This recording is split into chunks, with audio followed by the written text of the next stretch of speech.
प्रकाश जी अपने बेटे कार्तिक को डॉक्टर बनाना चाहते थे। यह तीसरी अटेम्प्ट थी और तीसरी बार भी वह किसी भी मेडिकल कॉलेज में एडमिशन लेने में कामयाब ना हो सका था। जब तीसरी बार भी कार्तिक असफल हो गया तो प्रकाश जी ने अपने बेटे से बोलचाल बंद कर दी। कार्तिक को इस बात का बहुत दुख हुआ और अपने पिता का यह बर्ताव उसने पहले नहीं देखा था। वह इस बात से दुखी होकर घर से चल पड़ा। कार्तिक को ढूंढा गया लेकिन वह कहीं भी नहीं मिला। दूसरे दिन नहर के किनारे कार्तिक की शर्ट पड़ी मिली थी जिसमें एक पत्र था। उस पत्र में लिखा था कि पिताजी, मैंने अपनी तरफ से पूरी कोशिश की लेकिन किस्मत में शायद कामयाबी नहीं थी। मुझे माफ़ कर देना। मैं आपका लायक बेटा ना बन सका, आपके सपनों को पूरा नहीं कर पाया। रात में एक किसान अपने खेत में पानी दे रहा था। उसने नहर से बहती हुई एक लड़के की लाश देखी। जब उसने लड़के को बाहर निकाला और उसकी सांसें चेक की तो वह जिंदा था। किसान ने उसके पेट से पानी निकाला और उसे अपने घर ले आया। जब लड़के को होश आया तो उसने किसान से कहा कि मैं अपने पिता का सामना नहीं करना चाहता, इसीलिए मेरे पिता को मेरे बारे में ना बताया जाए कि मैं जिंदा हूँ। रेस्क्यू टीम भी इधर कार्तिक को ढूंढ रही थी। उसकी बॉडी ढूंढने में नाकामयाब हुई थी। तब प्रकाश जी समझ चुके थे कि उसके बेटा मौत के मुंह में जा चुका है। लेकिन 8 साल बाद एक अजीब घटना हुई जब प्रकाश जी की तबीयत अचानक खराब हो गई और उन्हें हॉस्पिटल ले जाया गया तो प्रकाश जी ने अपनी पत्नी से उसके गहने मांगे। पत्नी शोभा ने अपने गहने प्रकाश जी के हवाले किए लेकिन चेहरे पर उदासी छाई हुई थी। तो प्रकाश जी मुस्कुराकर अपनी पत्नी शोभा से कहने लगे कि तुम्हारा दिल इतना छोटा है, ये गहने तो हम बाद में खरीद भी सकते हैं। तुम्हारे बेटे के फ्यूचर का मामला है। तुम कैसी माँ हो कि अपने बेटे के लिए इतनी सी भी कुर्बानी नहीं दे सकती। शोभा अपने पति से कहने लगी, ये गहने मैंने अपनी बेटी के लिए संभाल कर रखे थे। ये बहुत कीमती हैं और आने वाला समय काफ़ी महंगा और मुश्किलों भरा है। ये मैं अच्छी तरह जानती हूँ। कल को मैं अपनी बेटी के लिए कोई गहना नहीं बनवा सकती, लेकिन अब ये गहने बेचने जा रहे हो, इसीलिए मैं चिंता में थी। प्रकाश जी ने अपनी पत्नी से कहा, क्या तुम अपने बेटे को नहीं जानती? क्या तुम नहीं चाहती कि कार्तिक अपने परिवार से, अपने माँ बाप से, अपनी छोटी बहन से कितना प्यार करता है? कार्तिक अपनी बहन का सहारा बनेगा। तुम्हारा बेटा फ्यूचर में एक कामयाब डॉक्टर बनने जा रहा है। बस उसकी कामयाबी के लिए हमेशा प्रार्थना करती रहो। शोभा अपने पति से कहने लगी कि कार्तिक ने पहले भी तो टेस्ट दिया था, उसमें भी सफल ना हो पाया। उसकी दूसरी कोशिश में अगर इस बार भी वह नाकाम रहा तो? प्रकाश जी ने अपनी पत्नी से कहा, ऐसी बातें ना करो। पहली बार उसे नाकामी का सामना इसलिए करना पड़ा क्योंकि उसने कोई एकेडमी ज्वाइन नहीं की थी। लेकिन इस बार तो कार्तिक दिल्ली जा रहा है, एक अच्छी सी एकेडमी को ज्वाइन कर रहा है जहाँ पर उसकी तैयारी हो पाएगी और वह अपने मकसद में कामयाब हो जाएगा। तुम देखती रहना। मैं अपने बेटे को अच्छी तरह जानता हूँ। वह कभी हिम्मत नहीं हारता, मुश्किलों से नहीं घबराने वाला। आखिर वह किसका खून है? मैं भी तो ऐसा ही था। जिंदगी में मुझ पर काफ़ी मुश्किलें आईं, लेकिन मैंने कभी हिम्मत नहीं हारी और अपने बच्चों को भी यही सीख देता हूँ कि मुश्किलें ज़िंदगी का हिस्सा हैं। पत्नी के गहने बेच करके प्रकाश ने अपने बेटे कार्तिक को एक अच्छी एकेडमी में एडमिशन दिलवाया। दिल्ली में उसके रहने का बंदोबस्त किया जहाँ पर अच्छा सुकून भरा माहौल, अच्छा खाना भी मिल रहा था। गहनों के बाकी पैसे जो बचे थे उसने बैंक में जमा करवा दिए थे कि आने वाले दिनों में वह अपने बच्चों की पढ़ाई पर खर्च कर सके। कार्तिक जानता था कि उसके पिता उससे कितनी बड़ी उम्मीद लगाकर बैठे हैं, इसीलिए उसने बहुत ज़्यादा मेहनत की। लेकिन दूसरी अटैम्प्ट में भी वह थोड़े से मार्जिन से रह गया और किसी मेडिकल कॉलेज में उसे एडमिशन नहीं मिल सका। जब प्रकाश जी का बेटा लगातार दूसरी बार भी असफल हुआ तब प्रकाश जी थोड़े से मायूस हो गए। लेकिन कार्तिक ने अपने पिता से वादा किया कि पिताजी, मैं अभी भी हिम्मत नहीं हारा हूँ, मैं अभी मेहनत जारी रखूँगा। बेटे की हौसले को देखकर प्रकाश जी की हिम्मत फिर से बढ़ गई। लेकिन उन्होंने अपनी पत्नी से कहा कि मेरे बेटे के मार्क्स मास्टर अमित के बेटे से काफ़ी ज़्यादा थे। यह दोनों क्लास फेलो थे। मास्टर अमित के बेटे का तो एडमिशन हो गया, लेकिन मेरे बेटे का ना हो सका। उसकी पत्नी शोभा ने अपने पति से यही कहा कि प्रकाश जी, ये सारे नसीब का खेल है। कई ऐसे स्टूडेंट्स भी होंगे जो पहली ही कोशिश में कामयाब हो गए होंगे और कई बार और कुछ कई बार कोशिश करने के बाद भी बार बार एंटी टेस्ट देने के बावजूद एडमिशन लेने में नाकाम हो जाते हैं। मैंने ये कार्तिक के चेहरे पर परेशानी देखी है। मैं आपसे यही कहती हूँ कि कार्तिक पर किसी तरह का दबाव ना डालिएगा। कहीं ऐसा ना हो कि वह दिमागी तौर पर डिप्रेशन में चला जाए। आप तो अपने बेटे को अच्छी तरह जानते हैं। वह नाजुक दिल का है, छोटी सी बात को दिल पर ले लेता है। प्रकाश ने अपनी पत्नी से कहा, ऐसी बात नहीं है।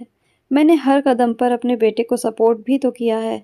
तो अगर उसकी नाकामी पर मैं उससे ज़्यादा मेहनत करने को कहता हूँ, तो ये किसी तरह का दबाव नहीं, बल्कि मैं उसे उकसाता हूँ, उसे बताना चाहता हूँ कि मंजिल बहुत करीब है, इसीलिए मेहनत जारी रखो। आज प्रकाश जी बाजार से आ रहे थे तो सामने मास्टर अमित का जैसे ही सामना हुआ, उन्होंने अपना रास्ता बदल दिया और प्रकाश दूसरी साइड चलना शुरू हो गए थे। मास्टर अमित काफ़ी बार से इस बात को महसूस कर रहे थे कि प्रकाश का मेरे साथ कभी कोई झगड़ा भी नहीं हुआ, तो ये मुझसे क्यों नाराज़ है और उखड़ा सा है। फिर तेज़ तेज़ कदमों से अमित प्रकाश का पीछा करने लगे ताकि उनसे बात कर सके और वजह पता कर सके। फिर जब वह प्रकाश के करीब आए तो उसे आवाज़ देकर रोका और यही कहा, भाई, पहले तो हम बाज़ार एक साथ जाया करते थे और बातें करते थे। कभी कभी होटल में बैठकर चाय भी पी लेते थे। पिछले कई दिनों से मैं ये बात नोट कर रहा हूँ कि आप मुझसे कुछ रूठे से लगते हैं, जैसे आपको मुझसे कोई शिकायत है या फिर आप मुझसे नाराज़ हैं। अगर ऐसी कोई बात है तो आप मुझे बताइए। प्रकाश ने उसे जवाब दिया, ऐसी कोई बात नहीं, मैं भला आपसे क्यों नाराज़ होऊंगा। बस आजकल मेरी तबीयत थोड़ी ठीक नहीं। मास्टर अमित अभी उनसे बात करना चाहते थे, लेकिन प्रकाश ने उनकी बात काटी। आधी बात करने के बाद वह जल्दी से मास्टर अमित से कहने लगे, अच्छा मास्टर जी, मुझे कुछ काम है, मेरा घर जाना बहुत ज़रूरी है, इसीलिए मुझे अनुमति दीजिए। ये कहते हुए वे वापस घर आए। उनकी सांस फूली हुई थी और चेहरे का रंग भी लाल सा हो रहा था। पत्नी उनसे बार बार यही पूछ रही थी कि क्या हुआ, आपकी तबीयत तो ठीक है ना। उसने अपनी पत्नी से कहा, मेरी तबीयत को क्या होना है, मैं बिल्कुल ठीक हूँ, लेकिन मैं नहीं जानता कि मेरे साथ क्या परेशानी है। मैं ये बात किसी को बता भी नहीं सकता, तुम्हारे अलावा किसी को बताना भी नहीं चाहता। लेकिन ये एक सच्चाई है कि अमित जैसे ही मेरे सामने आता है, मेरी तबीयत बिगड़ जाती है। उससे बात करने का, उससे बोलना, यहाँ तक कि उसे देखना भी मुझे अच्छा नहीं लगता। मेरा दिल चाहता है कि वह मेरे सामने ना आए। शोभा ने हैरानगी से पूछा कि वह तो आपके दोस्त थे, लेकिन आप ऐसी बातें क्यों कर रहे हैं? क्या आपकी लड़ाई हुई उनसे? तो यही कहने लगा कि नहीं, अमित तो अच्छे इंसान है, मैं भला उनसे क्या लड़ाई करूँगा। उन्होंने मुझसे कभी ऐसी कोई बात भी नहीं की। पत्नी उनसे पूछने लगी, तो फिर ऐसी क्या वजह है? कहीं उनके बेटे की वजह से आप ईर्ष्या तो नहीं कर रहे? उसने अपनी पत्नी को शक भरी नज़रों से देखा, फिर कहने लगे, मुझे ऐसा ही लगता है। मैं नहीं जानता कि मेरे साथ ऐसा क्या हो रहा है, लेकिन बस ये बात मुझे किसी तरह हज़म नहीं होती कि मेरा बेटा शुरू से ही एजुकेशन के मामले में बहुत होनहार था, बहुत दिमागदार था। 5 क्लास से लेकर 10वीं तक उससे ज़्यादा नंबर लिए, यहाँ तक कि मास्टर अमित का बेटा मेरे बेटे कार्तिक से ही मदद लेता था। 10वीं के बाद एक एफएससी में भी मेरे बेटे के नंबर उससे ज़्यादा थे, लेकिन पहली कोशिश में एक अच्छी मेडिकल कॉलेज में उसका एडमिशन हो गया। हालांकि हैरत की बात तो यह है कि उसने किसी तरह की कोई एकेडमी भी ज्वाइन नहीं की थी। बस ये बात लगातार मुझे परेशान कर रही है कि उसका एडमिशन एडमिशन आखिर हुआ कैसे। शोभा ने अपने पति को समझाया और यही कहा, आप अपना दिल बड़ा रखिए। आप तो जानते हैं कि मास्टर अमित अपने सभी स्टूडेंट से कितना प्यार करते हैं। वह कार्तिक से भी उतना ही प्यार करते हैं जितना वह अपने बेटे दिनेश से करते हैं, और उस इंसान से आप जल रहे हैं, जबकि आपको तो इस बात की खुशी होनी चाहिए थी। प्रकाश जी ने अपनी पत्नी से कहा कि तुम ठीक कह रही हो, मुझे इस तरह नहीं सोचना चाहिए था। मैं कल उनसे अपने बर्ताव के लिए माफ़ी मांगूंगा।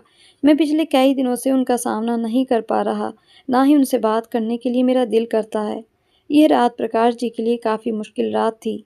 बार बार अपने बेटे के असफल होने की तकलीफ उनको कचोट रही थी। ठीक तरह से वह सो नहीं पा रहे थे। सुबह होते ही वह मास्टर अमित के स्कूल चले गए। वह बच्चों को पढ़ाने में लगे थे। प्रकाश ने उनके क्लास से बाहर आने का इंतज़ार किया। जब मास्टर अमित क्लास से बाहर आए तो प्रकाश को देखकर हैरान रह गए। प्रकाश ने आंखों में आंसू भरते हुए कहा, मुझे आपसे कुछ बात करनी है। मास्टर अमित उन्हें स्टाफ रूम में ले गए, जहाँ वे दोनों अकेले थे। उसमें मास्टर अमित से माफ़ी मांगी कि मास्टर साहब, मैं अपने बर्ताव के लिए आपसे माफ़ी चाहता हूँ। बेशक मैं ही गलत था। आपके बेटे की खुशी पर मुझे खुशी होनी चाहिए थी, लेकिन मैं न जाने क्यों अभी बात वह पूरी कर भी न पाए थे कि मास्टर अमित ने उनके कंधे पकड़े और उन्हें अपने गले से लगा लिया और कहा, कोई बात नहीं, तुम्हें अपनी गलती का एहसास हो गया, मेरे लिए ये बात काफ़ी है, तुम्हें परेशान होने की ज़रूरत नहीं। कार्तिक एक मेहनती लड़का है, वह ज़रूर अपने मकसद में कामयाब होगा। बस इंसान की फितरत है, कभी-कभी वह कमज़ोर पड़ जाता है, दूसरों की कामयाबी उसे हज़म नहीं होती। तुम भी इसी सिचुएशन से गुज़रे होंगे, लेकिन जल्दी ही तुम्हें इस बात का एहसास हो गया। तुम हिम्मत से काम लो और अपने बेटे को भी सपोर्ट करो। हालाँकि उसके 2 साल बर्बाद हो चुके हैं, लेकिन इस बार वह ज़रूर कामयाब होगा। लेकिन मैं आपको एक और बात की भी सलाह दूँगा। अगर इस बार भी कार्तिक कामयाब ना हो सका, तो उसकी पढ़ाई जारी रखना, उसे और मुश्किल में मत डालना, क्योंकि 2 साल बहुत बड़ा समय होता है। इससे ज़्यादा उसका नुकसान नहीं होना चाहिए। इस बार भी उसने कार्तिक को एक अच्छी अकेडमी में एडमिशन दिलवाया। जो पैसे उसने बैंक में जमा कर रखे थे, उसे अपने बेटे को अकेडमी की फ़ीस और रहने का बंदोबस्त किया। लेकिन अफ़सोस कि कार्तिक इस बार भी कामयाब ना हो सका। तीसरी बार नाकाम होने के बाद प्रकाश जी का धैर्य अब जवाब दे गया था। उनका बर्ताव अपने बेटे के साथ बिल्कुल बदल गया। हालांकि प्रकाश जी अपने बेटे के साथ हमेशा ही एक दोस्त का बर्ताव करते थे, एक दूसरे के साथ हर तरह की बातें शेयर करते थे और कार्तिक की असफलता पर यही प्रकाश जी कार्तिक के साथ थे। उससे यही कहते कि कोई बात नहीं, अगली बार तुम ज़रूर कामयाब हो जाओगे। लेकिन अब की बार उसने अपने बेटे से कोई बात तक नहीं की। एक ही घर में रहने के बाद भी बाप बेटा एक दूसरे से बात नहीं करते थे। एक बार कार्तिक ने अपने पिता से बात करने की कोशिश भी की थी, उसके कमरे में गया था, लेकिन कमरे में जाते ही प्रकाश जी ने अपने बेटे से यही कहा कि मुझे नींद नहीं आ रही, जो भी बात है कल करना, मैं इस समय किसी से बात करने की हालत में नहीं। कार्तिक जानता था कि उसके पिता क्यों नाराज़ हैं, लेकिन वह अपने आप से यही सवाल करता कि क्या मैंने मेहनत में किसी तरह की कोई कमी छोड़ी? मैं तो हमेशा अपने पिता का यह सपना पूरा करना चाहता था, लेकिन नसीब ने मुझे इस बात का मौका ही नहीं दिया, या शायद मेरी किस्मत में डॉक्टर बनना है ही नहीं। सुबह हुई तो उसे अंदर कमरे से आई हुई आवाज़ें अपने माता-पिता की आवाज़ सुनाई दी। प्रकाश अपनी पत्नी से यही कह रहे थे कि मैं तुम्हारे गहने बेचकर सच में बहुत बड़ी गलती की। लगभग 2 लाख रुपए मैं कार्तिक की पढ़ाई पर लगा चुका हूँ। बड़ी-बड़ी अकेडमी में उसे एडमिशन दिलवाया, लेकिन ये नालायक था, इसमें दम नहीं था कि ये किसी से कॉम्पिटिशन कर सके। देखो ज़रा, मास्टर साहब के बेटे को पहली बार में ही एडमिशन मिल गया। कितना खुशनसीब है उसके पिता, जिसको दिनेश जैसा बेटा मिला। और एक मैं हूँ, जो अपनी सारी जमा पूँजी अपने बेटे की पढ़ाई पर लगा चुका हूँ, लेकिन अभी तक मुझे कुछ भी नहीं मिला। मैं कितना बदनसीब पिता हूँ और मेरा बेटा भी एक नालायक बेटा साबित हुआ। मुझे अब उससे कोई उम्मीद नहीं रही। मैं अब उससे कोई बात नहीं करूँगा और इस बात के लिए मुझे तुम भी मजबूर ना करना। शायद आने वाले दिनों में मेरे दिमाग की तकलीफ़ जो मैं सह रहा हूँ कम हो जाए और मैं कार्तिक से बात कर सकूँ। लेकिन फ़िलहाल मैं उससे किसी भी तरह की कोई बात नहीं करना चाहता। तुम भी अपने बेटे को समझा देना कि वह बार-बार मुझसे बात करने की कोशिश ना करे। शोभा अपने पति को समझा रही थी, बार-बार उससे यही कह रही थी, आप ठीक नहीं कर रहे। लेकिन प्रकाश जी भी अपनी आदत से मजबूर थे। शोभा अपने बेटे के पास आई, उसे यही कहा कि बेटा, सब्र से काम लो, तुम्हारे पिता परेशान हैं, उनके दिमाग की हालत अजीब-सी है, इसीलिए भी उनसे बात करने की कोशिश ना करो। वह तुमसे बहुत प्यार करते हैं, लेकिन तुम्हारी नाकामी की वजह से वह काफ़ी मायूस हो चुके हैं, इसीलिए पिता की इस बात को दिल पर मत लेना।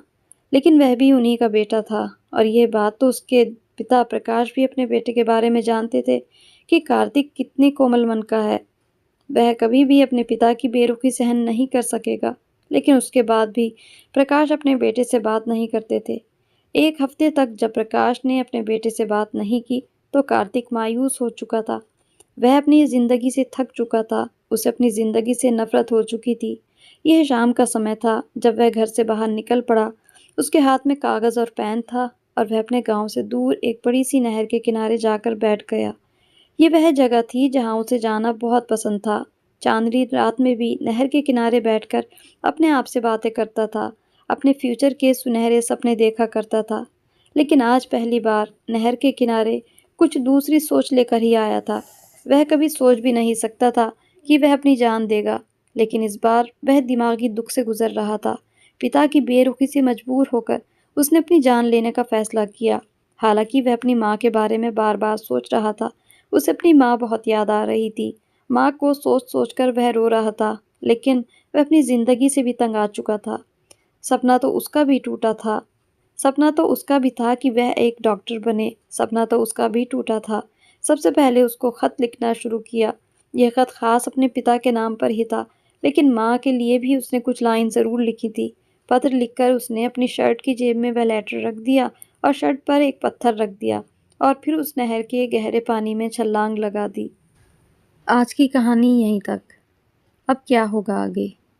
क्या कार्तिक डूबकर मर जाएगा या फिर कोई उसके लिए मददगार बन जाएगा?